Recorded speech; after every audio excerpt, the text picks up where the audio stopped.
경제 소식을 빠르고 친절하게 전달해 드립니다. 오늘 굿모닝 경제는 석병훈 이화여자대학교 경제학과 교수와 함께하겠습니다. 교수님 어서 오세요. 어서 오십시오.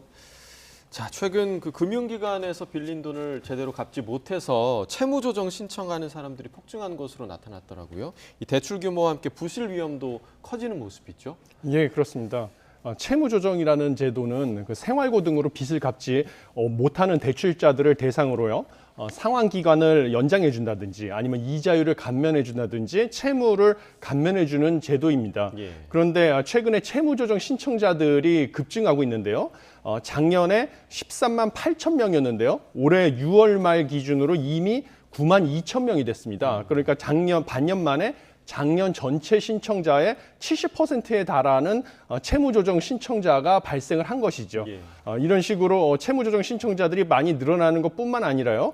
채무를 변제하는 데 걸리는 평균 기간도 점점 길어지고 있는데요.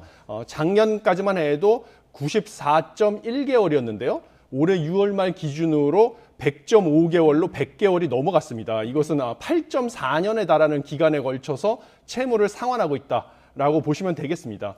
그리고 무엇보다 우려할 점은요, 채무조정 제도 중에서 신속 채무조정 제도라는 것이 있습니다. 이것은 뭐냐면 현재 정상적으로 채무를 갚고 있지만요, 앞으로 연체가 우려되거나 아니면 연체가 된 지 1개월 미만인 단기 연체자를 대상으로 채무 상환을 유예해 주거나 만기를 늘려주는 제도거든요. 그런데 이 신속 채무조정 대상자도 역시 급증하고 있습니다.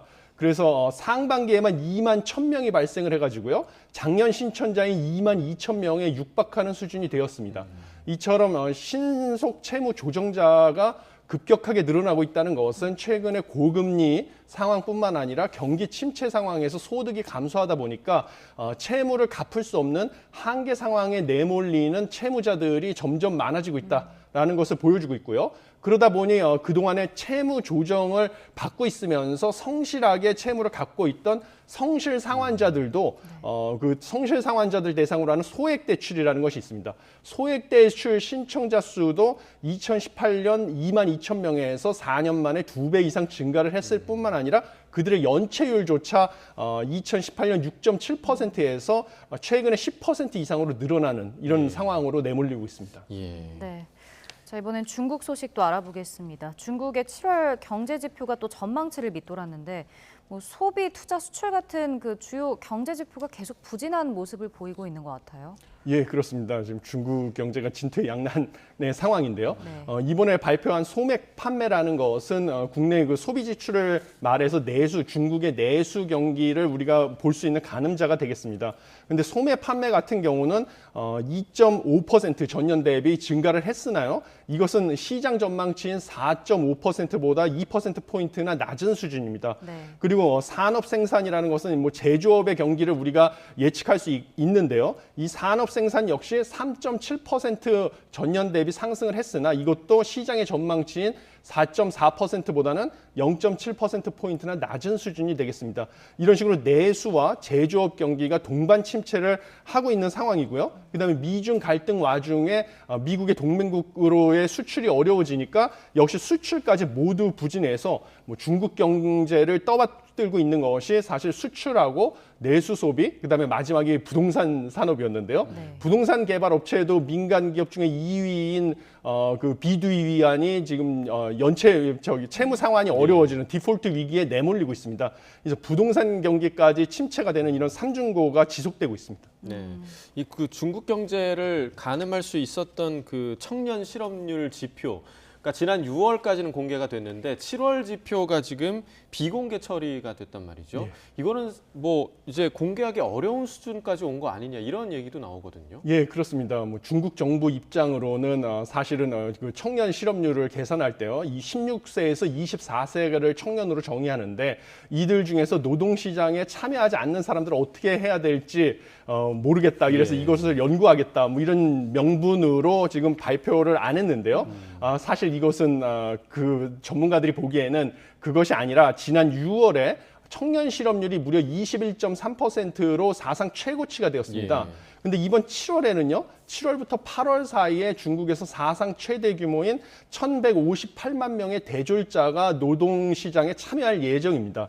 그러다 보니까 이 지난달에 있었던 사상 최고치 21.3%보다 훨씬 상회하는 청년 실업률이 발표돼서 경제에 충격을 줄 것으로 보이니까 갑자기 비공개를 한 것으로 예측이 되고 있습니다. 예. 그래서 일설에 의하면 구직 단념자까지 포함하면 실제로 이 청년층의 실업률은 무려 46.5%에 육박한다는 추정도 있습니다. 그래서 중국에서는 대학교를 졸업하고도 부모한테 의존하는 캥거루족, 예. 아니면 부모는 일을 하고 자녀는 가사 노동을 전담하는 전업 자녀라는 말까지 지금 나오고 있는 실정입니다. 네. 뭐 이렇게 경제 지표도 둔화하고 상황이 좋지 않으니까 중국 중앙은행이 이제 돈 풀기에 나섰는데 단기 정책 금리를 인하했거든요. 근데 이 부동산 위기가 뭐 다른 부동산 위기를 불러온다거나 아니면 금융권 전반에 좀 확산할 수 있는 가능성도 있을까요?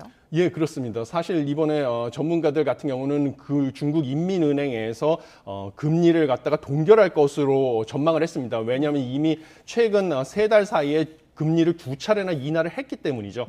그런데 전격적으로 단기 정책 금리를 갖다가 0.1%포인트 인하했을 뿐만 아니라 1년 만기 중기 유동성 지원 창구 대출 금리 또 0.15%포인트 인하했습니다. 네. 근데 이 1년 만기 중기 유동성 지원 창구 대출 금리는 중국의 중앙은행이 민간 금융기관한테 단기 자금을 대출해 줄 때 받는 이자율로서요. 이것은 21일에 발표 예정인 중국의 기준금리와 같이 움직이는 경향이 있습니다.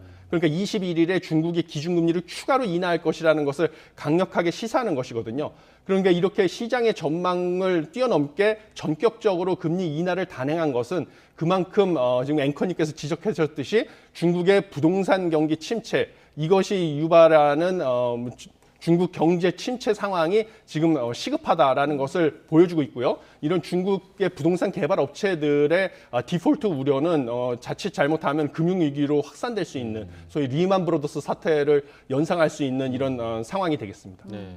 그러니까 미국에서도 이런 중국 경제를 예의주시하고 있는 게 제닛 옐런 재무부 장관이 이 중국 경제가 아시아뿐만 아니라 미국에도 미칠 영향이 클 수 있다라고 이제 밝혔는데 앞으로 이 중국 경제가 세계 경제 또 우리나라에 미칠 파급 효과가 어떨 거라고 좀 예상을 하세요? 예, 이 파급 효과. 중국은 미국처럼 대규모 개방 경제라고 해서요.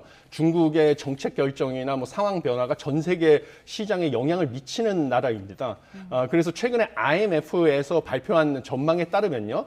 향후 5년간 중국이 세계 GDP 성장에 무려 22.6% 기여할 것이다라고 전망을 했거든요. 네. 근데 이것이 얼마나 큰 수치냐면 미국의 기여도는 향후 5년간 세계 경제 성장의 11.3%가 될 것이다라고 전망을 했습니다.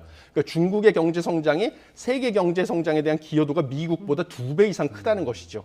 그런데 이 중국의 지금 경기가 침체 우려로 접어들고 있다는 사실은 무엇이냐면 결국은 향후 5년간 세계 경기 역시 침체될 가능성이 커지고요.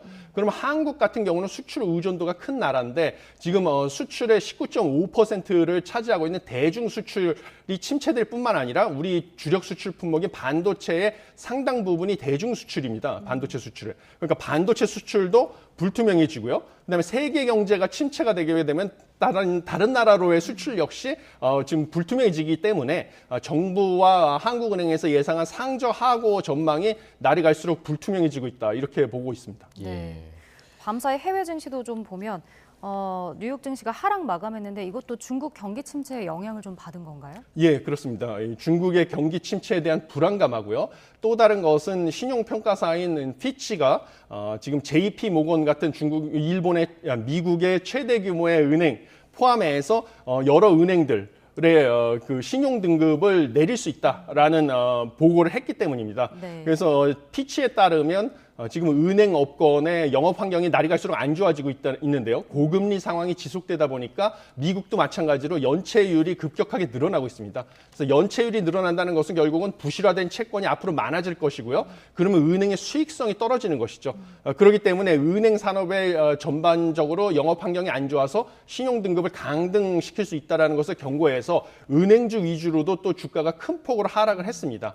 그다음에 뭐 국제 유가 같은 경우도요. 지금 중국 경기 침체 우려를 반영해 가지고 수요 둔화가 될 것이 예상이 되니까 국제 유가도 지난밤에 뭐 WTIU 같은 경우는 1.8%, 브렌트유는 1.33%, 우리가 주로 수입을 하는 두바이유도 역시 1% 가까이 하락을 했습니다. 자, 국제유가 하락했다고 말씀을 해주셨는데 그래도 지금 유가가 굉장히 많이 오른 상태이기 때문에 정부에서는 유류세 인하 조치 연말까지 연장하겠다 이렇게 좀 가닥을 잡았죠. 예, 그렇습니다. 지금 뭐 어제는 하락을 했지만요. 예. 국제 유가가 지금 지속적으로 상승하고 있는 추세였었습니다. 왜냐하면 산유국 협의체인 오펙 플러스에서 감산 결정을 했을 뿐만 아니라 또 우크라이나와 러시아의 전쟁이 격화되면서 우크라이나 정부가 러시아의 석유 수출항을 흑해에 있는 석유 수출항을 공격하는 등 원유 공급이 감소하고 있고요. 그다음에 휴가 기간을 맞이해서 여행 수요가 급증하다 보니까 항공유와 휘발유 위주로 수요가 증가를 해서 국제 원유가는 지속적으로 상승해 왔었습니다.